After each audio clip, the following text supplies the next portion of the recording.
Há séculos, um local é visto como uma passagem para o céu. Diz a lenda que, certa noite, Jacó apoiou a cabeça em pedras e sonhou com uma escada que chegava aos céus. Desde então, muitos acreditam que ali existe um vórtice, um portal sagrado, e é exatamente nesse local que se encontra o Portão Leste de Jerusalém, também conhecido como Portão Dourado, fechado há quase 500 anos. Este portão está intimamente ligado a antigas profecias sobre o retorno de Jesus Cristo. Relatos recentes sugerem que ele pode estar se movendo, o suficiente para deixar estudiosos, religiosos e curiosos em alerta, discutindo intensamente o significado disso. Estaríamos diante de um sinal do retorno do Messias? Seria a realização da visão de Ezequiel?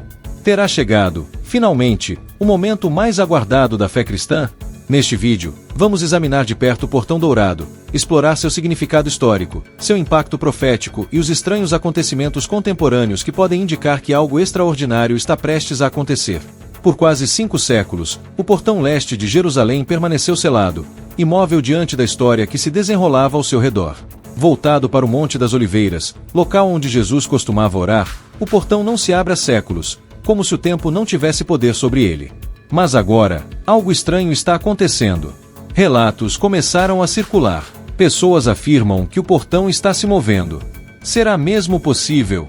Para muitos, o Muro das Lamentações é o símbolo maior de Jerusalém.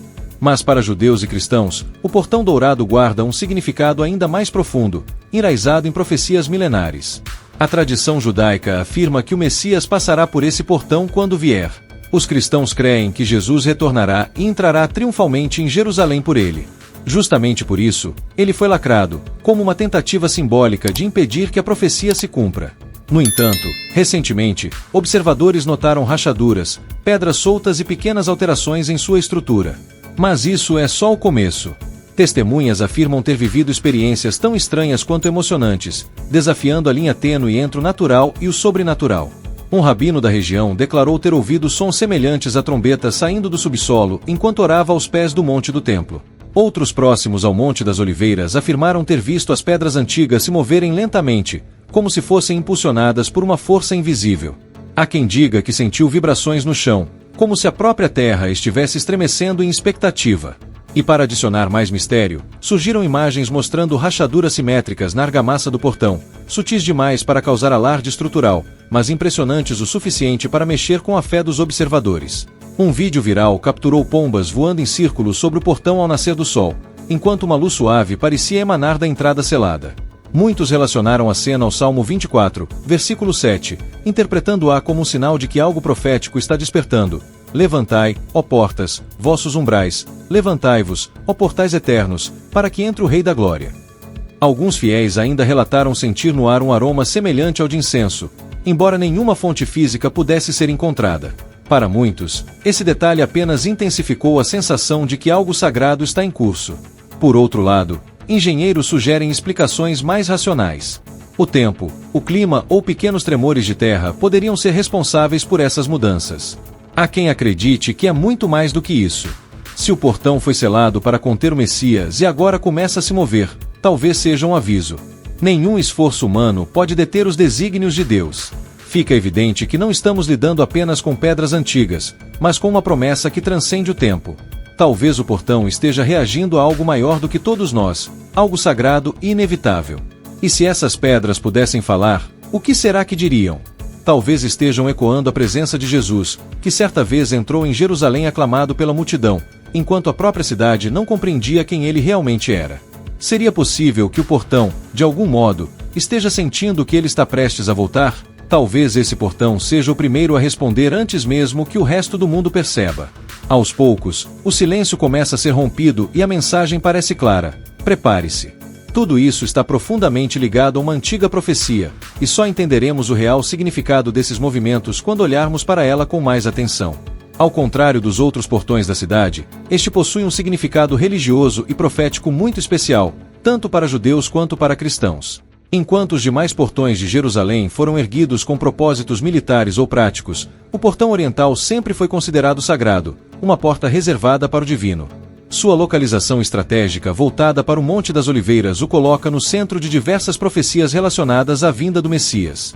Foi por volta de 1541 d.C. que ele foi selado por ordens de Suleimã, o Magnífico, então governador do Império Otomano. Na época, os otomanos controlavam Jerusalém e decidiram fechar o portão com grandes blocos de pedra. De acordo com os historiadores, a decisão teve motivações políticas, mas também envolvia uma forte carga de superstição religiosa. Havia uma crença difundida entre judeus de que o Messias entraria por esse portão. Para impedir que a profecia se realizasse, Suleimã não apenas o selou, como também mandou construir um cemitério muçulmano bem em frente a ele, acreditando que isso bloquearia a passagem de qualquer figura sacerdotal judia, já que, segundo a tradição, sacerdotes não devem atravessar cemitérios.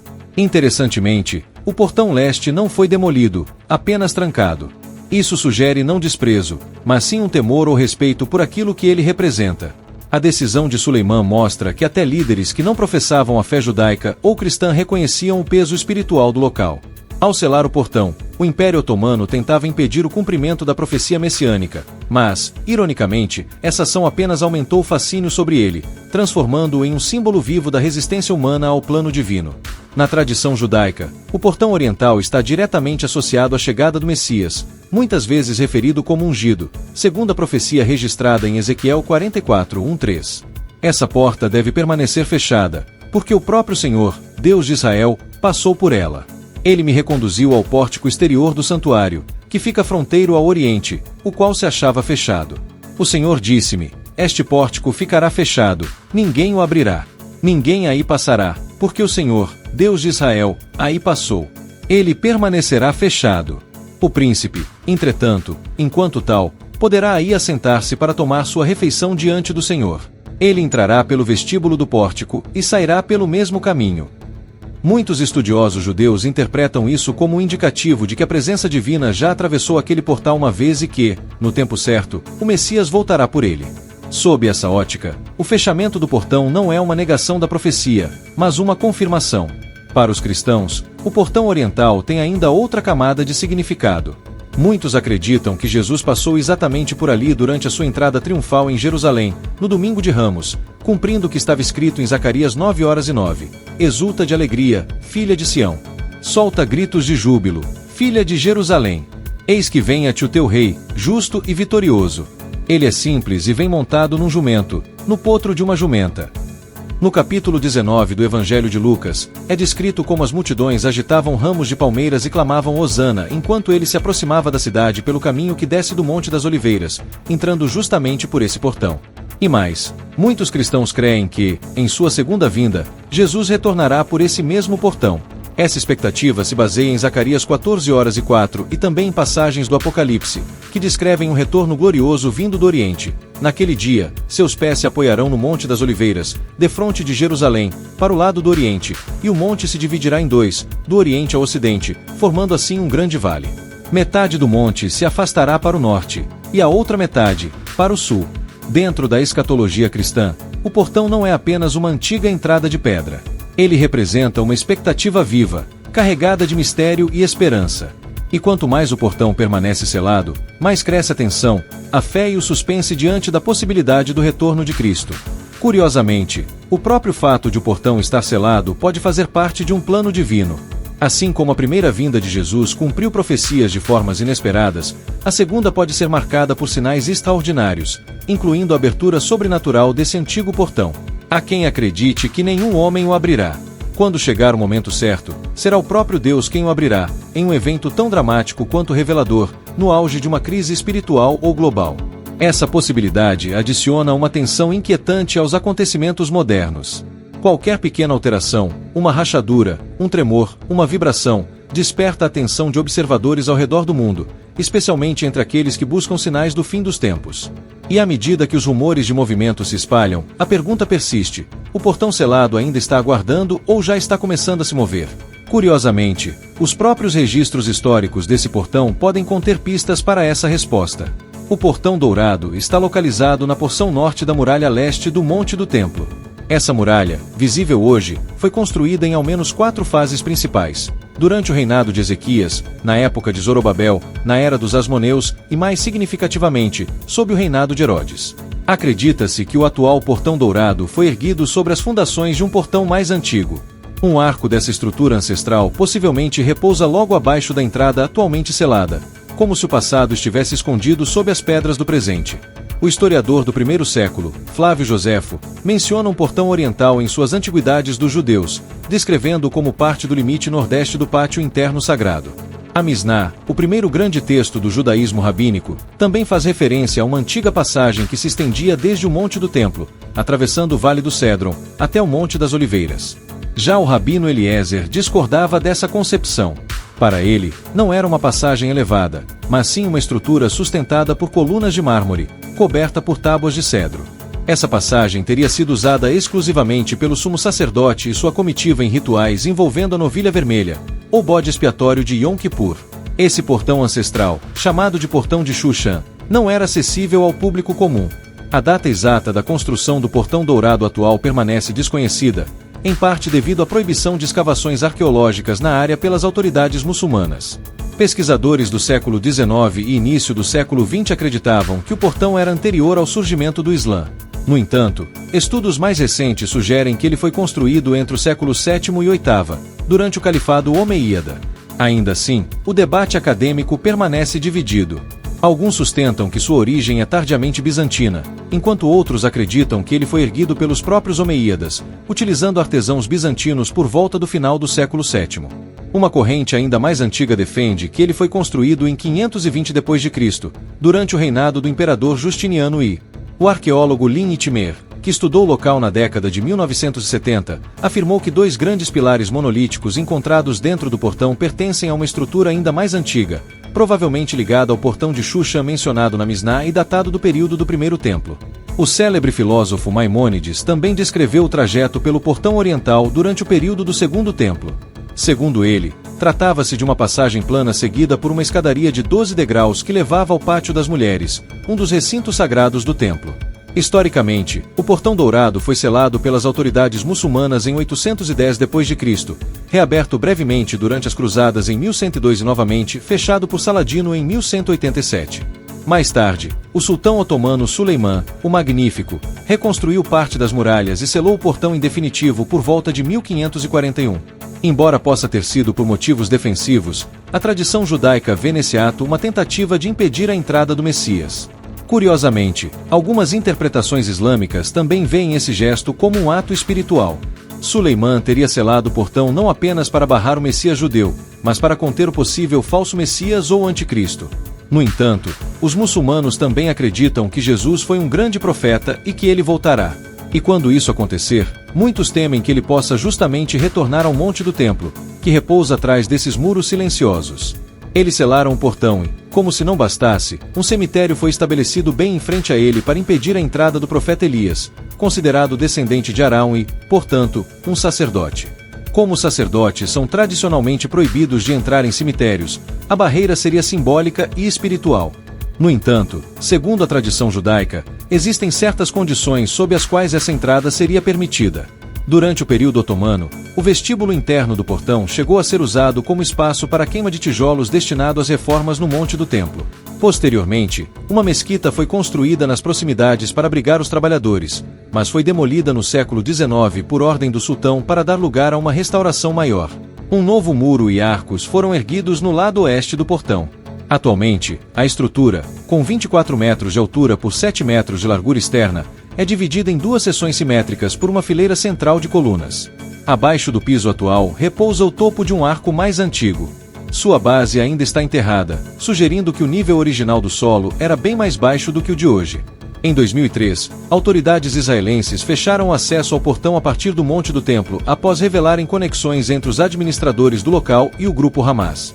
Além disso, havia o receio de reformas ilegais que poderiam danificar vestígios arqueológicos ligados à história judaica. Apesar disso, em fevereiro de 2019, o interior do portão foi reaberto para fiéis muçulmanos. O portão externo, no entanto, permanece fechado, selado pelo tempo, pela história e talvez por algo muito maior. Diversos relatos sugerem que o portão dourado pode estar se movendo, seja ligeiramente deslocado, afundando ou demonstrando sinais de instabilidade. Tais ocorrências levaram a sérias preocupações quanto à integridade estrutural do portão centenário e do muro histórico ao qual ele pertence. Ainda que tais movimentos possam ter um significado profético para alguns, também apontam para uma ameaça real. A fragilidade de uma estrutura milenar que resistiu por séculos a guerras, invasões e intempéries. mas que agora pode estar cedendo aos efeitos do tempo. Embora não haja consenso oficial ou confirmação clara sobre um deslocamento, qualquer alteração na estrutura acende o alerta para uma investigação mais detalhada. Como mencionado anteriormente, o Portão Dourado, tal como vemos hoje, foi provavelmente construído entre o século VI e VII, durante o período bizantino ou início da Era Islâmica, mas muitos o associam à Era do Segundo Templo, ligando-o a eventos sagrados. A estrutura atual é composta por 2 grandes arcos inseridos em uma imponente parede de calcário, feita com blocos pesados. Os otomanos o selaram no século XVI com enormes pedras, e desde então a base e o entorno foram expostos por séculos à erosão e fatores ambientais. Embora construído para durar, até mesmo essas pedras antigas estão sujeitas a mudanças geológicas e à instabilidade de suas fundações ao longo do tempo. Um dos fatores mais prováveis para qualquer movimento seria a fragilidade do subsolo, especialmente na área do Vale do Cédron, que abriga uma complexa rede de tumbas e catacumbas subterrâneas. A erosão natural, os movimentos do solo e até mesmo pequenos abalos sísmicos podem, com o tempo, perturbar as fundações da muralha. E a mais, a presença de estruturas funerárias seculares, muitas localizadas bem diante do portão, pode criar uma pressão irregular sob a base da estrutura. A infiltração de água, especialmente durante as estações chuvosas, pode penetrar em fendas e vão sob o portão. Essa água, ao se acumular, pode comprometer sua base e provocar inclinações, rachaduras ou até afundamento gradual da estrutura. A intervenção humana também representa um fator de risco importante. Escavações ou construções não autorizadas nas imediações podem afetar gravemente a estabilidade do terreno. E em Jerusalém, onde cada pedra carrega uma história, qualquer alteração geográfica é extremamente sensível, política, religiosa e arqueologicamente. Mesmo escavações bem intencionadas, realizadas com cuidado, podem involuntariamente desestabilizar estruturas caso o solo subterrâneo seja perturbado. Toda essa combinação de ações humanas e forças naturais pode expor a base do muro ao ar, à umidade e ao desgaste, ameaçando não apenas sua estrutura, mas também seu simbolismo sagrado. As possíveis consequências de qualquer movimento são significativas. Uma instabilidade crescente pode causar rachaduras, desabamentos parciais ou até comprometer a segurança da muralha ao redor. Caso o portão se desestabilize ainda mais, poderá representar um risco real para peregrinos, estudiosos e turistas. E qualquer tentativa de restauração ou reforço será, sem dúvida, envolta em disputas religiosas e políticas, tornando esse antigo portão um epicentro não apenas espiritual, mas também geopolítico. No fim das contas, o Portão Dourado permanece imóvel ou talvez não tanto assim. Fechado há quase meio milênio, ele carrega em si o peso de profecias, o eco de séculos de fé e o olhar atento de milhões ao redor do mundo. Seja uma estrutura em risco, um símbolo esquecido ou um portal prestes a se abrir para algo muito maior, ele continua ali, desafiando o tempo e a razão. E enquanto as pedras permanecem em silêncio, muitos ainda se perguntam quando e como ele finalmente se abrirá.